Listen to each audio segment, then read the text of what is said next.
Good morning বন্ধুরা, তোমরা সবাই কেমন আছো? আশা করছি অনেক অনেক ভালো আছো, সুস্থ আছো। তো প্রত্যেক দিনের মতো আমি চলে এসেছি নতুন একটি ভিডিওর সাথে। তো দেখো, সকালবেলা উঠেই আগের দিনের জামা কাপড়গুলো তাড়াতাড়ি করে বাইরে বের করে দিলাম। দেখলাম আকাশটা আজকে একটু পরিষ্কার আছে, কিন্তু তেমন একটা রোদ্দুর বেরোয়নি। তো যাই হোক, হাওয়া বাতাসে অনেকটাই শুকাবে, যার জন্য জামা কাপড়গুলো সব বের করে দিলাম। আর বর্ষাকালে জানো তো, সবার সাথেই এটা হয়, একদিনে জামা কাপড় তো শুকনোই হয় না, 2 দিন 3 দিন ধরে তারপরে জামা কাপড় শুকনো হয়।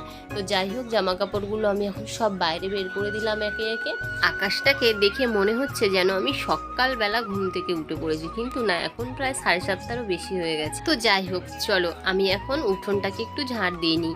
ওই দিকটা তো প্রচণ্ড কাদা, ওই দিকটা ঝাড় দিতেই পারবো না। আমাদের এই গেটের মুখটা একটু প্লাস্টার করা আছে, এরপর নিম গাছ আছে দেখছো ওখানে, তো পাতা পড়ে ভরে যায়। যাই হোক বন্ধুরা, তোমরা যারা যারা আমার ভিডিওটা দেখছো অবশ্যই কিন্তু একটা করে লাইক কমেন্ট শেয়ার করে যেও প্লিজ।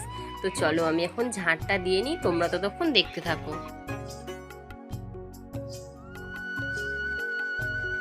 চলে এসেছি থালা বাসনগুলো মেজে ধুয়ে নিতে। আর তোমরা এই বেসিনটা দেখছো না, গরমকালের সময় প্রচণ্ড রোদ্দুর বাইরে, আর পুকুরটা যেহেতু আমাদের একটু দূরে বলতে মানে বাড়ির সামনেই, একটু ঘুরে যেতে গেলে টাইম লাগে। তো তার জন্যই এখানে বেসিনটা বানানো হয়েছে। আমার বর বানিয়ে দিয়েছিল, রোদ্দুরের সময় বললো বাইরে গিয়ে ধুতে হবে না, এখানেই ধুয়ে নেবে। তো এখানে ইট বালি সিমেন্ট দিয়ে, এটা কিন্তু আমার বরই বানিয়ে দিয়েছে। জলটা আনতে হয় গিয়ে পুকুর দিয়ে, তো সেটা কোনো ব্যাপার। আজকে বানাবো ঘুগনি, তাই জন্য দেখো মটরটাকে সিটি মেরে নিয়েছি গ্যাসে। তো এতটা সিটি মেরেছি, এতটা বলতে 3টে সিটি মেরেছিলাম, তো তাতেই দেখছি বুটটা একদম গলে ছাড়খাড় হয়ে গেছে। তো যাই হোক, এখানে মশলাটাকে আমি এখন কষিয়ে নিচ্ছি। বুটটা দিয়ে কষানোই যাবে না, তাই শুধু আলুটা আগে ভেজে নিয়েছিলাম, সিদ্ধ হয়ে গেছে ভাজতে ভাজতে। তো এখন এটাকেই এখন ভালো করে কষিয়ে নেব।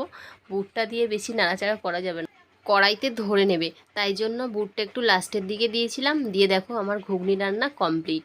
আমার বর কিন্তু ওদিকে খেতেও শুরু করে দিয়েছে, আমি তোমাদেরকে দেখাচ্ছি কেমন কালারটা এসছে। তো চলো, আগের দিনের একটা রুটি ছিল, আগে আমি ওটা দিয়ে খেয়ে নেবো, তারপর একটু মুড়ি দিয়ে খাবো।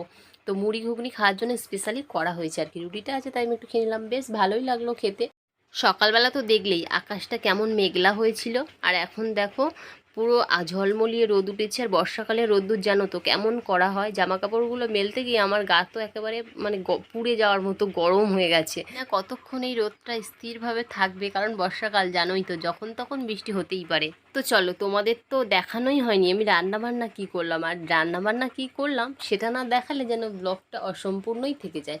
তো চলো, কি রান্না করলাম আজকে দুপুরের মেনুতে কি আছে, এই যে দেখো কলমি শাক ভাজা করেছি। আজকে বিশেষ কিছু নেই, ভাত এই যে, আর করেছি আগের দিনের চিকেন ছিল, তো ওটা এই দেখো আলু দিয়ে একটু লাল লাল করে বেশ ঝোল করেছি। আর এটাতে রয়েছে আর ঘুগনি, সকালবেলা খেয়েছিলাম একটু বেশি ছিল, তো সেটাই। তো এই ছিল আজকে দুপুরের মেনু। দাদু ছাড়, এনে এটা নে। পল্লবী জাম পেড়ে নিয়ে এসছে, আর আমার মেয়ে ওকেই দেবে না, ও সবটা নিয়ে নেবে। তো ওকে একটা ডাল দিলাম, তো কোথা থেকে কোন দাদু নাকি পেড়ে দিয়েছে। তো এই জামগুলো ছোট ছোট কষটা হয় খুব বেশি। হাটে থেকে কিছুটা দানা কিনে এনেছিলাম, তো দানাগুলোকে এখন আমি ছড়িয়ে দিচ্ছি। আর এই দানাগুলো যেন শুধুমাত্র গাছ হয়, ওই যে জ্বালানির জন্যই হরকির গাছগুলো লাগানো। তো ওই পাড়ের দিকে আমি লাগিয়ে এসেছি, কিছুটা এখানে ছড়িয়ে দিলাম। জাম কাঁচা কাঁচা জামগুলো নিয়ে খাচ্ছে, এর থেকে নে পাকা জাম নে, তে পাকা জাম ছিঁড়ে নে।